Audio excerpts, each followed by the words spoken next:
Welcome to Rhythms of Faith.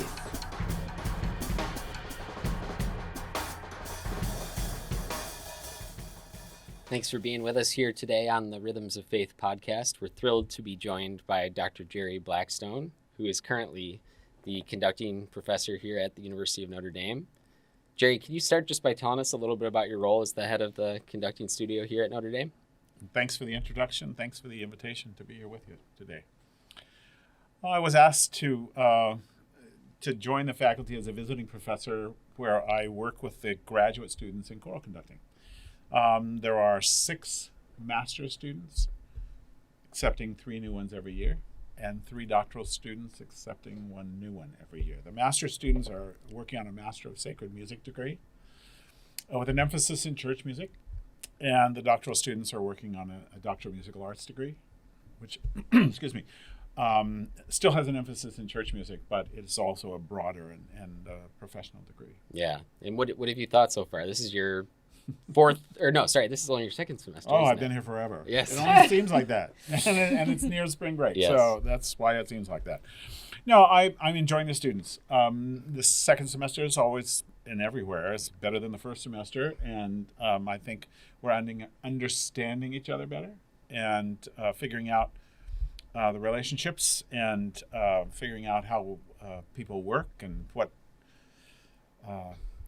I can only use being the new kid on the block for so long. Right. And that's rapidly evaporating until someone asks, do you know so-and-so? And I'll say, no, I'm sorry, we haven't met yet. But I'm enjoying it. And That's I'm enjoying the generosity of the students, the smartness of the students, the willingness to dig deeply and figure things out. Mm-hmm. I'm enjoying that. Beautiful. How did you get interested in music and in conducting? A long question. A long You time have ago. all day. Yeah, 35 minutes, I think.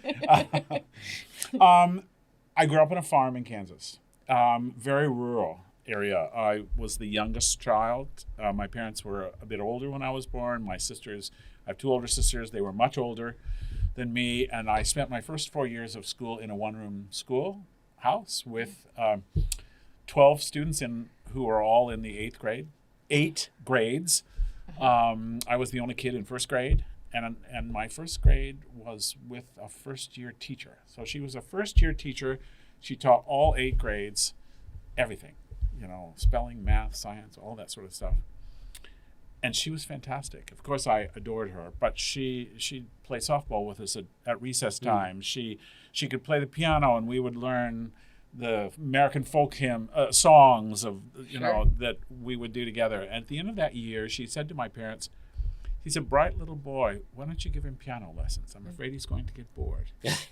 And so I'm not sure my parents would have done that because farm boys didn't usually do that sort of thing.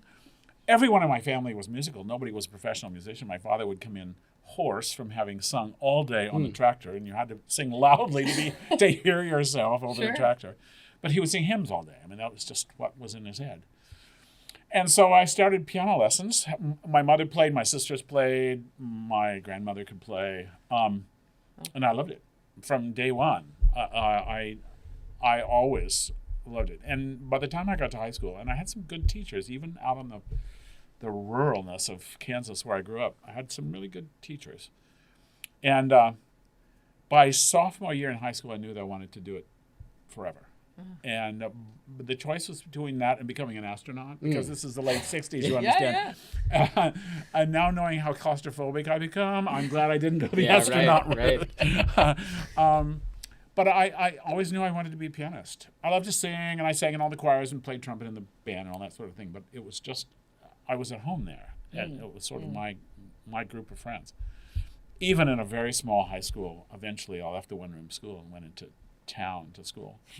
And majored in piano as an undergraduate. I went to Wheaton College and majored in piano performance at Wheaton. And it was in my senior year of undergraduate that I was having some frustrations with piano, things that had come easily before, particularly memorization that I never had trouble with before. Now it would just, you'd overthink, and everything was not as easy as it used to be. And I took some conducting classes, and two professors stopped me in the hall independently. I don't think either one of them knew that the other was doing it, but both said, we see some potential for conducting. You might think of doing that. Mm. Oh. It's not something I thought about. Although I grew up during the years of Leonard Bernstein and the New York Philharmonic Young People's Concerts, and I loved those. And I would watch those on the farm every time that I could. And so I wrote John Nelson, who was quite a well-known conductor at the time, still is a wonderful conductor, and wrote him a letter and said, if I want to be a conductor, where would you say I go to school, graduate school? And he said, here are 3 people that I would recommend to go study with. He wrote me back a letter. I kept the letter. Wow. And I showed it to him a couple of years ago. That's cool. Because we've remained friends. And so I went to Indiana and studied choral conducting. I didn't know I wanted to be a choral conductor. I didn't know that I loved words. I didn't know that I loved that process. I thought I probably wanted to be an orchestral conductor because as a pianist, Sure. I love the sound of the orchestra. But I wanted to study with Julius Herford, and Julius Herford was a great score study guru, and he only worked with the choral conductors. And I said, okay, I'll be a choral conductor, which is maybe not the right way to make a lifelong decision. I think it turned out okay. Yeah, it's okay. But at the time, I didn't know that it was okay. It took me several years till I said, I really do love working with words. So that was a long time ago, and I've worked in several areas of the country since then. But that was sort of the genesis of what I do now. It's a great story. It's a true one. Sticking to it. Well, they can be great even if they aren't true. In this case, it's both. It is true. It is true. So, Jerry, you spent a while at the University of Michigan. Don't hold it against me. No. Because we're in Notre Dame. I know. We let that one slide. Yeah, I hear that from my friends at Michigan, too. Yeah. Where? But I always say I cheer for the team that pays my salary. So Yeah. if Michigan Just and Notre business. Dame, It's just business. yeah, I'm cheering for Notre Dame if we're playing each other. But you've gotten to see all kinds of conductors over the year. You've taught all kinds of people, I'm sure. What are some of the joys and challenges of teaching young people how to conduct? Sometimes it's hard to step back and see the big picture to answer questions like that, because I tend to see individuals, and I tend to see their strengths and what I would like to for them to step up more or to develop more. But I love teaching conducting, and I love the process. I guess it's really what I most love. I don't know if it's the most that I love, but I really love seeing young conductors' imaginations develop. Oh, it could sound that way. What could I do to make it sound that way? Or those words, I never thought of that idea in relationship to those words. Why did the composer, and why is the operative question, why did the composer write those notes to those words? And what is that? How can I bring that to life? What does it say to me, and how can I communicate that to the people who are singing it so that they can communicate it to the people who are listening to it? It's an honor to work with people who say, yeah, let's do it. Mm-hmm. Very often people are thinking of so many things. Oh, what does my body do? What do I need to do? How do I stand? How do I look? All that sort of stuff. But when they can step past that, and that usually takes at least a year, when they can step past that and then go to how do you want it to sound? What do you want to say with it? I love that. I love that process. Can you break that down for us a little bit? The question I think of, how do I want it to sound, is pretty abstract, right? And I think as a conductor, part of what you're helping to translate is this strange journey from imagination, even the idea that I can hear a sound in my imagination, right? That's a big step. Right. That's a huge step. But also pretty weird, right? Like sounds are things you hear out loud, right? But you're translating. I can't turn them off. Yes. I can't turn them off. Not anymore. Every night I wake up hearing the music that one of my students has done the day before. Yeah. Leave me alone. It's a good question, because if you live with words and you live with sounds, and then you can begin to imagine what that says to you. I just spent an hour with the graduate students, and we're working on a Bach cantata. And I never do this, but I thought today, I played 3 we just worked on one movement, and we played 3 separate recordings that I think are beautiful recordings. What were they? One was Ton Koopman. It was Bach Cantata 4. And then John Elliott Gardner and Pichon, who's a French conductor. And I just asked them, what's different? What did he do? What did he do in bar 2? And it takes a while for people to... at the first listening, I'm always saying to people, don't listen in detail, just listen overall. And then I want you to really listen in detail. What made that compelling?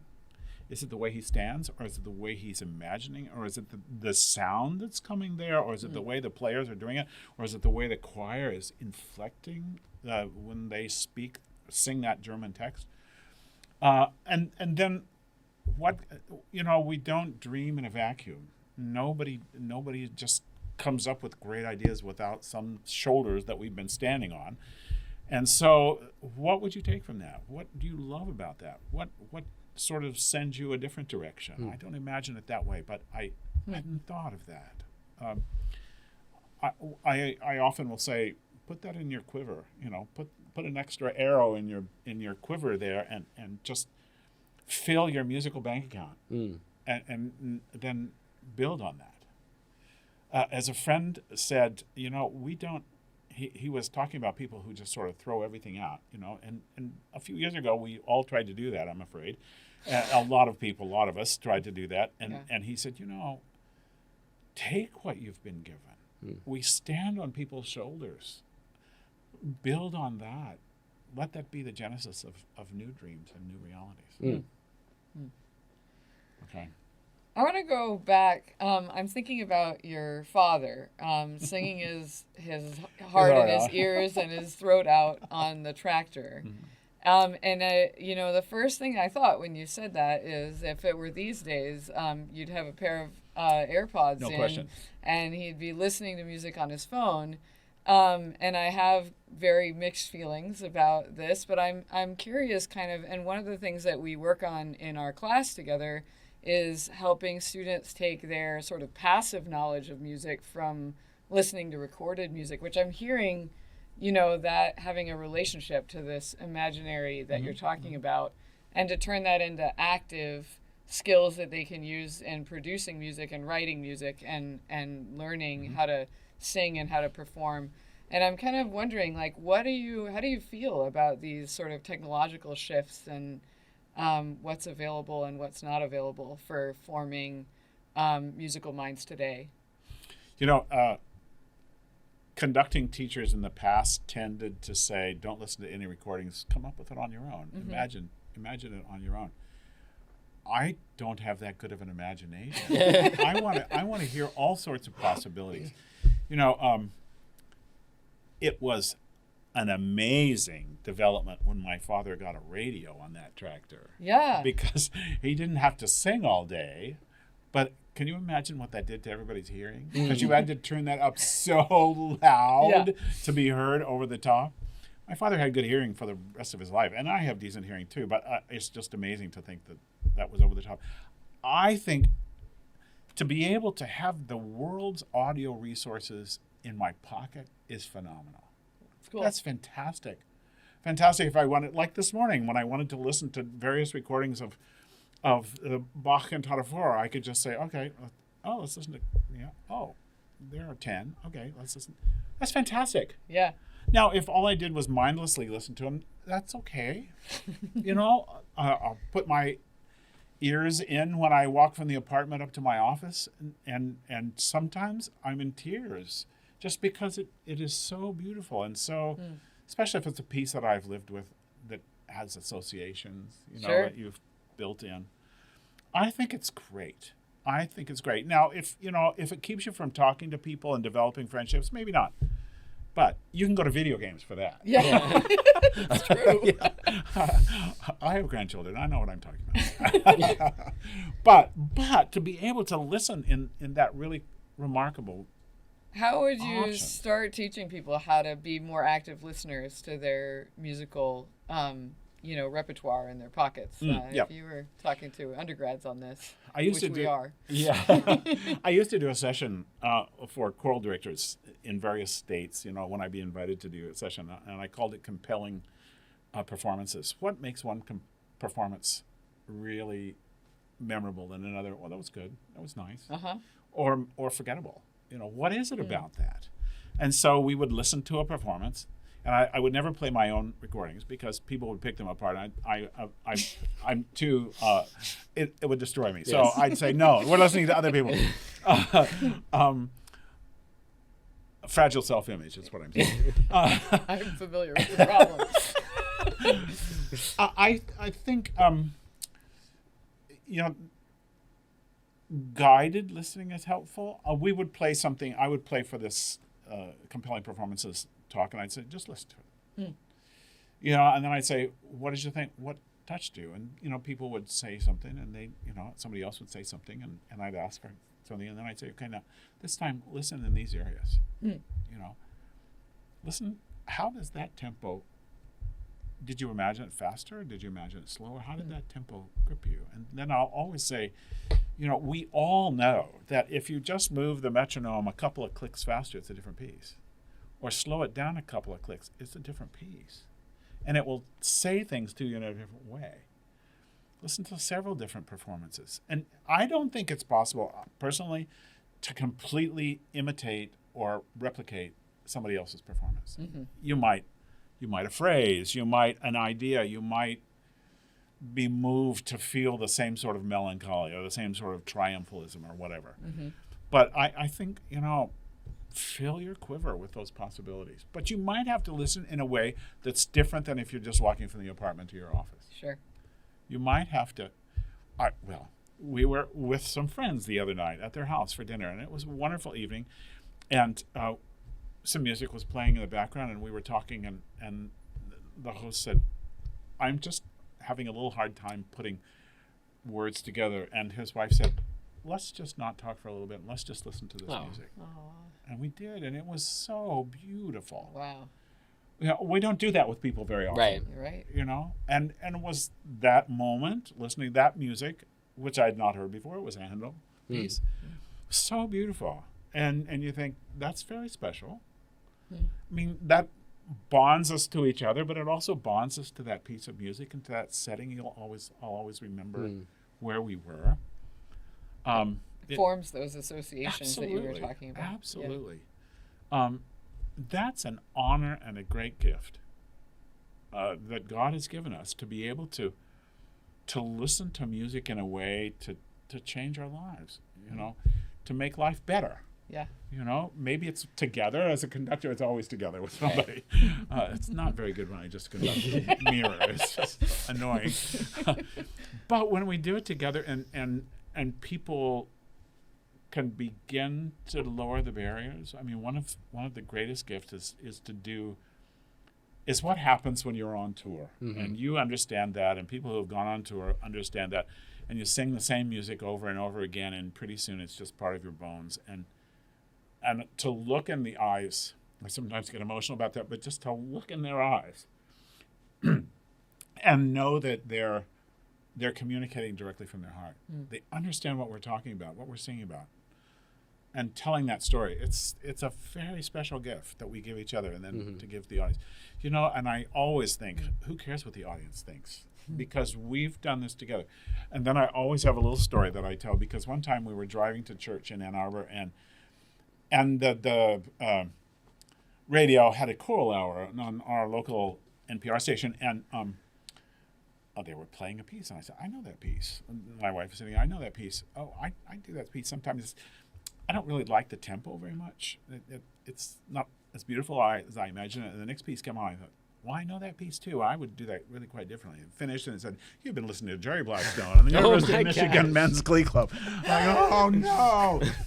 And then I remembered where that performance was. And it was a performance that spoke to us. Oh, yeah. That we were really united in it. But then when you step back and listen with objective ears, you think, well, they're pick on that, and they're this, sure. But who cares about that? Right. It's that shared emotional, intellectual maybe, but just that communal experience that we have enjoyed together is is what it's all about. Mhm. Yeah.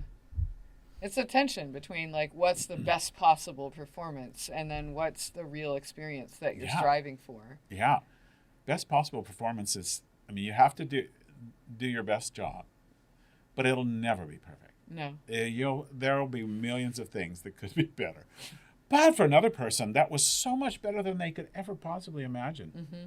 As we were working on this documentary on choral singing that I was working on, former conductor of the American Boy Choir, which is a really great American children's choir in Princeton. He tells a story. Their bus broke down. They were in a small town in Texas. Their bus broke down. They had to wait for hours to get it fixed. The town is 35 people.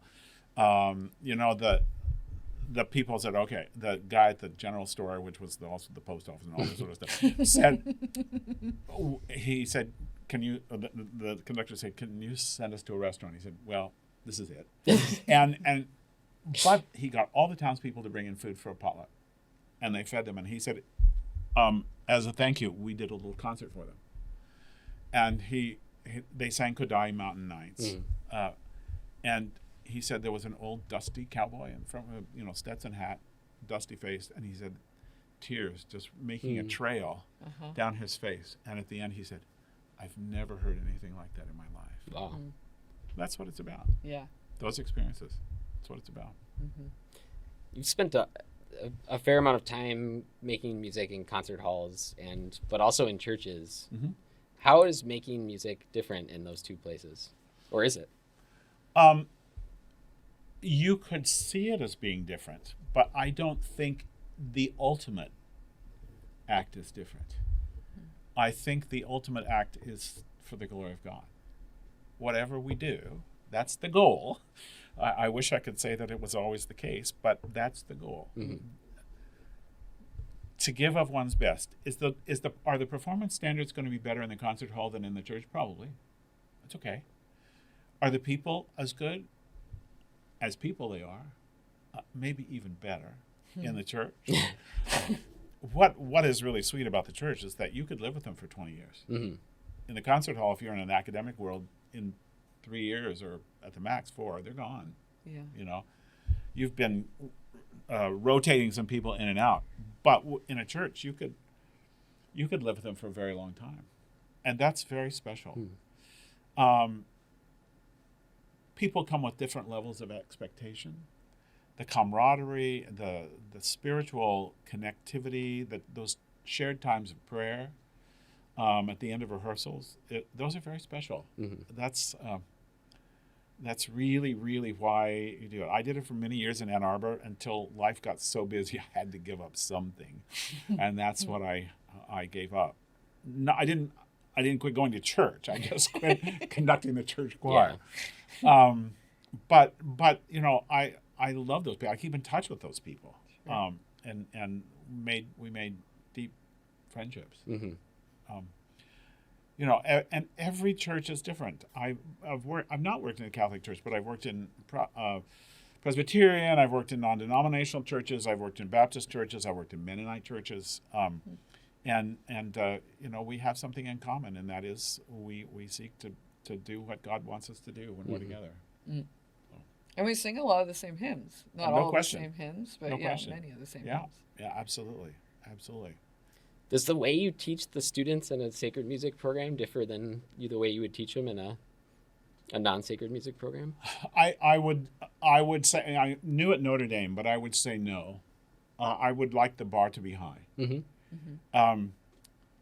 If I'm going to coach Little League, I'm not only going to look at Little League games. I'm going to go see the Cubbies a little bit. Mm-hmm. I'm going to go see the Tigers every once in a while to get some ideas. And I think we need to have a bar that's high, and not in a snobbish sort of way, but we need those tools that we can use no matter what. Now, if I didn't give them elements to help Joe Smith become a better singer, who might not bring any skills with him to those first rehearsals, then I've missed the point. Mm. But if we can develop skills to develop singers, to develop music reading skills, but also how to sing beautifully, how to sing together, how to sing with understanding. That's there's nothing different in both of those areas. Now, if someone is a trained musician and that's what they want to do with their life, they bring skills of years of experience. Sure. What sometimes doesn't happen in really good choirs and music schools is not everybody wants to be there. Mm-hmm. They'd rather be the soloist, you know. That's not true in church choirs. They're there because they love it. And I vowed, I haven't been able to keep this vow, but I vowed when I retired that I would never conduct another choir that was filled with people who didn't want to be there. Unfortunately, that's not always the case in life. So if the ones who really want to be there are the how can I say, are the dominant presence, then it's even better. I'm struck too, you were talking about the, you said you want to bring the performance standards, the same performance standards to a church choir that you would to a concert choir or concert hall.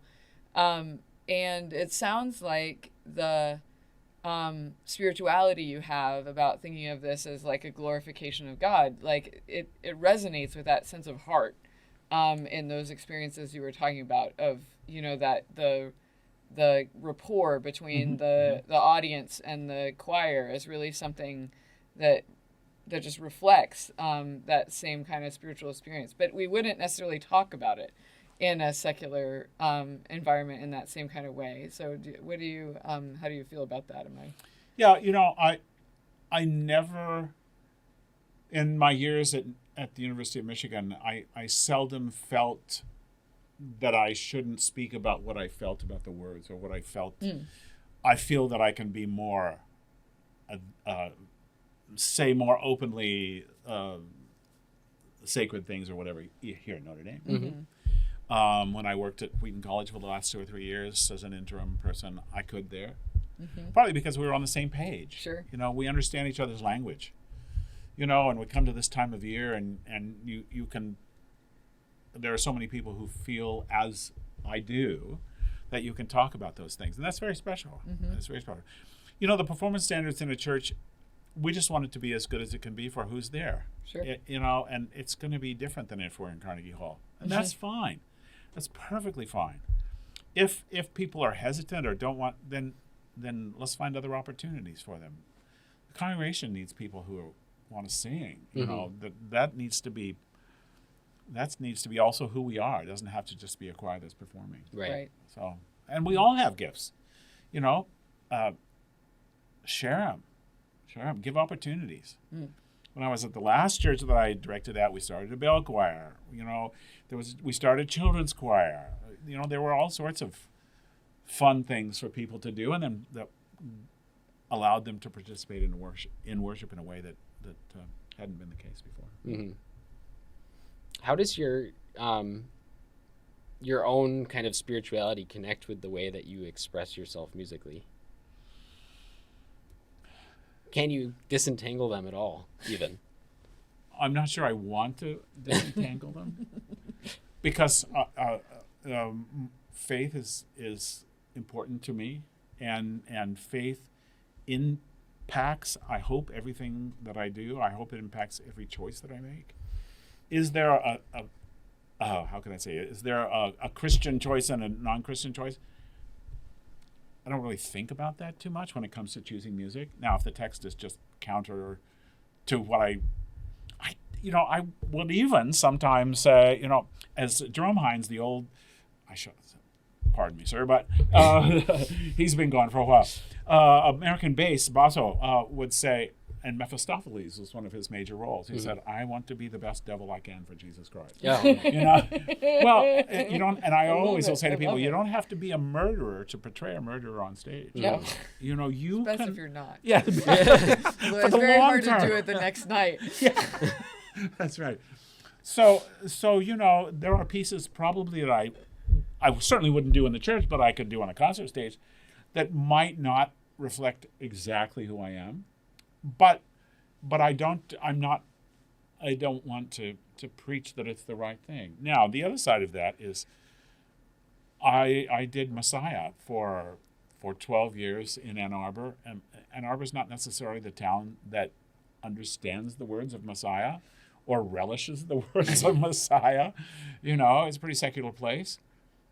But I relished that time. I was honored by that opportunity as my wife to say, you could preach for 2 nights every year, and people would say something to them. And if you crafted the performance in a way that brought it to life in a meaningful way, maybe whether in tempos or articulations or dynamic variation or whatever, then let God worry about the results. Just bring it to life and then let him figure out what he wants to do with it. Yeah, that's beautiful. What's your favorite part of the Messiah, or do you have a favorite part? Or You know what? I'm always moved by the Amen chorus at the very end of Messiah. Yeah. I am always in tears. I probably get emotional even thinking about it. It's so, partly because you've gone through 2 hours and 15 minutes by that time, and you're exhausted, and it's just the culmination of something that is so powerful. You've gone through the crucifixion and the resurrection and all that sort of stuff, and then you come to this and you see Sure. this procession of saints into heaven. Yeah. And it's very powerful. Amazing. It's Yeah. so powerful. I mean, that's the rationale for having a vigil in liturgy too, right? I mean, sometimes less is more, but many of the times more is more. Yeah. Yeah. I get it. Yeah, I get it. Yeah. It's great. It always annoys me when people say, "Oh, it's just Messiah." Yeah. Always annoys me, because it's just like saying, "Oh, it's just the Mona Lisa. That's just St. Peter's Yeah. Basilica." Seriously? Do you know what else there? How can you say that? How can you not be moved by that? I think we have 2 questions left. So my first one is, Oh dear. what's a piece that you did when you were a younger person and then you've done later in your life, where you changed what you thought about it and why? Changed how I interpreted it, or changed how I valued it? Ooh, Both. Nice. Twofer. That means we have 3 questions. Yeah. A piece that was pivotal in my early conducting studies was the Brahms Requiem. And I remember I'd never heard the Brahms Requiem when I started the master's degree at Indiana in 1974. But Robert Shaw used to come to IU and spend 2 weeks every summer. And that first summer, we did Brahms Requiem and Beethoven 9. And I'd never heard the Brahms Requiem before. And Robert Shaw makes everyone count sing forever. So 1 and 2 and 3 and 4. We were doing it for days, literally days. And we were not, no words, we were just counting. And I remember being in tears in those rehearsals, just counting, because it so moved me. It was so beautiful. Everybody in the Brahms Requiem has their own melody. It's not just the basses who provide the foundation, and it's the sopranos who have the tune, and everybody else is just sort of, noodling along. Everybody's part is interesting, and everybody's part is beautiful. And I've had the opportunity to come back to that piece many times, conducted it many times since then, and it's always, as a friend said to me, it's an honor to be in the same room with that piece. And it's true. I'm always, I don't know that I want to conduct it again, just because it would have to be in some pretty special circumstances that the older I get, the more pressure I feel of, oh, don't mess it up, Yeah. But that's a piece that every time I come back, it's coming back to an old friend, number one, and number two, it's a friend that you're not starting from scratch. It's a friend that you're coming back to with those shared experiences. And do you remember that? You remember that person who was a soloist for that? You remember that? And those meaningful moments as a very green 22-year-old starting that master's degree program. I would say now how has it changed for me? It's deepened. Yeah. My love for it, my respect for it, has deepened. Beautiful. Yeah, I love that. That's the choice that you make of the different kinds of changes you could talk about, is the deepening change. That's really powerful. It's very special when that happens. Yeah. It doesn't always happen. Yeah. conductors tend to, you do something and then you put it away. You Yeah. finish the performance and you're gone. You do something else. But then the opportunity to come back, Yeah. as because when you come back, you say, okay, the problems are going to be right here. Yeah. And we can do that. I've only done St. Matthew Passion one time. And I did it, I conducted it with the Detroit Symphony and the Choral Union in Ann Arbor, and they came out to Ann Arbor. But it's so daunting. It's a big piece, 2 orchestras, big chorus. At least we had a big chorus. And I had the honor to go to Washington and spend several hours with Norman Scribner, who used to conduct the Choral Art Society of Washington and had done the piece 5 times. And we just sat around his table, and it was his favorite piece. He just sat around the table, and we'd leaf through the score. He said, oh, on that page, you did this. And then he said, Jerry, I'm going to loan you my score. You don't have to make the choices that I made. But what you learn when you look at somebody's scores, where the problems are. Yeah. And that's the page with all the marks. All the marks and all these other things, you think, okay, I'll learn from that. And, and you say, here's a choice I made. And then he was also sweet. He said, here's a whole set of parts for the orchestra. Wow. He said, they're not marked, but here's a whole set of parts in case that second oboe forgets their part. You can have that in your dressing room and, bring it out because somebody might need it. I'll never forget that. That's very generous of him. We just spent 3 hours around his table living, for me, relatively new with that piece, and with him, probably in his 70s, He was his having old done friend. it, Yeah. dear friend. Yeah. Sure. I'll never forget that, and always will be grateful for that. Yeah. That's beautiful. Yeah. That's what we mean by tradition. Yeah. Yeah. Yeah. Yeah. Well, our last question for these interviews is always the same, which is, if you were an animal, what animal would you be and why?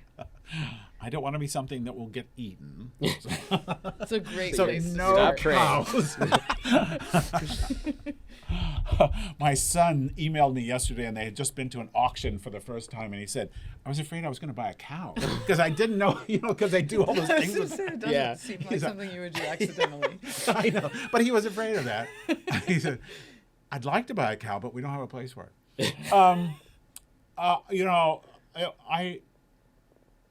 pet of some kind, probably. My wife would be a moose because she thinks moose are very, very cool. But I think cats are cool. I think most dogs are cool.